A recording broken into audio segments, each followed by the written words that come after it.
ॐ हरि ओम तत्सत्। ॐ नमो भगवते वासुदेवाय। सर्वकर्मफलं श्रीकृष्णार्पणमस्तु। ॐ अखण्डमण्डलाकारं व्याप्तं येन चराचरं तत्पादं दर्शितं येन तस्मै श्रीगुरवे नमः। हे कृष्ण करुणा सिन्धु दीनबन्धु जगत्पते गोपेश गोपिकान्त राधाकान्त नमोस्तुते। तप्त काञ्चन गौराङ्गी राधे वृन्दावनेश्वरी विश्वभानुसुते देवी प्रणमामि हरिप्रिये। अथ श्रीमद्भगवद्गीतार श्रीमंगलाचरण। ॐ पार्थाय प्रतिबोधितं भगवता नारायणेन स्वयं व्यासेन ग्रथितं पुराणो मुनिना मध्ये महाभारतम् अद्वैतामृतवर्षिणीं भगवतीमष्टादश अध्यायिनीम् अम्ब त्वामनुसन्धामि भगवद्गीते भगवद्वेषिणीम्। नमोऽस्तुते विशालबुद्धे फुल्लारविन्दायतपत्रनेत्र येन त्वया प्रज्वलितो ज्ञानमय प्रदीपः प्रपन्नो पारिजाताय तत्त्ववेत्रैकपाणये ज्ञानमुद्राय कृष्णाय गीतामृतदुहे नमः। हे जननी भगवद्गीता, তোমার মাধ্যমে স্বয়ং ভগবান শ্রীকৃষ্ণ পার্থকে উপদেশ দিয়েছিলেন। তুমি প্রাচীন মহর্ষি ব্যাসদেব কর্তৃক মহাভারতে গ্রথিতা এবং তুমি অষ্টাদশ অধ্যায় রূপিণী অদ্বৈত তত্ত্বরূপ অমৃত বর্ষিণী ও পুনর্জন্ম নাশিনী ভগবতী। আমি তোমার ধ্যান করি। হে মহামতি ব্যাসদেব, তোমার জ্ঞান বুদ্ধি অসাধারণ এবং ফুল্লার বিন্দ আয়ত পত্র নেত্র অর্থাৎ চোখ দুটি প্রস্ফুটিত পদ্মপত্রের মতো বিশাল। তুমি জ্বালিয়েছ এক অনির্বাণ দ্বীপ যা শাশ্বত জ্ঞানের চিরোজ্জ্বল বর্তিকা। তোমাকে প্রণাম করি।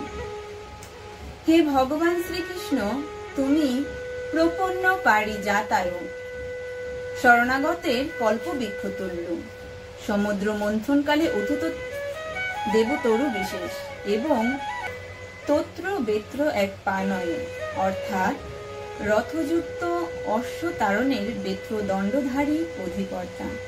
তুমি গীতারূপ অমৃতের দোহনকারী। তুমি জ্ঞান মুদ্রা ধারণ করে অজ্ঞানতা বিনাশ করো। তোমাকে প্রণাম করি।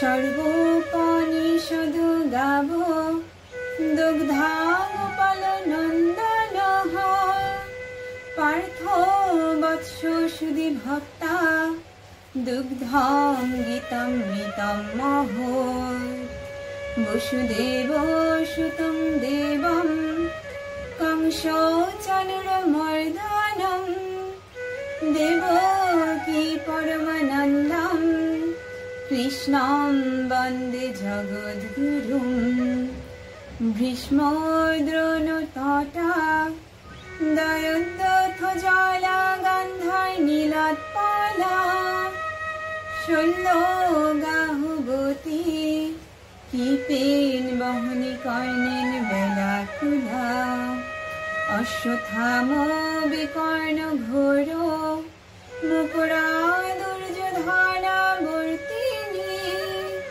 सत्यनाखोल पाण्डवै रणनदी कैवर्तते केशवे पराशर्यवचः शरजामलङ्घितार्थगन्धोत्कटं नानाख्येन केशरं हरिकथासम्बन्धनबोधितं लोके षड्जनषट्पदैरा हरः पिपीयमानं मुदा भुवाद् भारत पंकजं कलिमालपुद्धं क्षीणा श्रेयसी उपनिषदावली गाभीসমূह সেই সকল গাভীর দগ্ধা শ্রীকৃষ্ণ মহাদুগ্ধ অমৃতময়ী গীতা বৎস অর্জুন এবং সুধী ব্যক্তিগণই এই দুগ্ধের পানকর্তা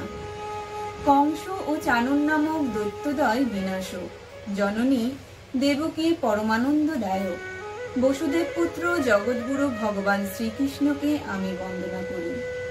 ভগবান শ্রীকৃষ্ণ কর্ণধার থাকায় পাণ্ডবগণ কুরুক্ষেত্র যুদ্ধরূপ রণনদী নিশ্চিত রূপে উত্তীর্ণ হয়েছিলেন। ভীষ্ম ও দ্রোণ সেই নদীর দুই তীর, জয়দ্রথ নদীর জল, শকুনি প্রভৃতি নীল প্রস্তর, শল্য নদীর কুম্ভীর, কৃপাচার্য প্রবল স্রোতবেগ, কর্ণ প্লাবিত বেলাভূমি, অশ্বত্থামা ও বিকর্ণ নদীর ভয়ঙ্কর দুই মকর, দুর্যোধন জলের ঘূর্ণিপাক। মহাভারত একটি নির্মল পদ্মফুল, গীতা সেই পদ্মের সুবাসিত সৌরভ। সেই পদ্ম পরাশর পুত্র ব্যাসদেবের বাক্যরূপ মানব সরোবরজাত হরি বিষয়ক কথা প্রসঙ্গ দ্বারা প্রস্ফুটিত, নানা আখ্যানরূপ কেশরযুক্ত সেই পদ্মের মধু এ জগতের সজ্জন রূপ ভ্রমরগণ নিত্য পান করেন। কলিযুগের সকল মলিনতা বিনাশকারী সেই পদ্মফুলটি সকলের কল্যাণের কারণ হোক। মুকম করতি বাচলম পঙ্গুম লঙ্ঘয়তি গিরিম यत्कृपातमहं वन्दे परमानन्द माधवम् यं ब्रह्मवरुणेन्द्र रुद्रो वरुतिस्तन्ति दैवेस्तैव वेदो साङ्गपदकमुपनिषा दैगायन्ति यं समगाः धनवास्थित तद्गातिं मुरुषा पश्यन्ति यं यज्ञिना यशन्तं न बिन्दुः सुरसुरगणदेवाय तस्मै नमः। যাহার কৃপায় বাকশক্তিহীন বাগ্মী হয় এবং পঙ্গু গিরি লঙ্ঘন করে, আমি সেই পরমানন্দ স্বরূপ মাধবকে বন্দনা করি। ব্রহ্মা, বরুণ, ইন্দ্র, রুদ্র ও মরুদ্গণ দিব্য স্তব দ্বারা যার বন্দনা করেন, শ্যাম গায়কগণ অঙ্গ পদক্রম ও উপনিষদ সহ বেদ পাঠ করে যার মহিমা কীর্তন করেন, যোগীগণ ধ্যানে তদগত চিত্ত হয়ে যাকে দর্শন করেন এবং দেবাসুরগণও যার চরম তত্ত্ব অবগত নন, সেই পরম দেবতাকে প্রণাম করি।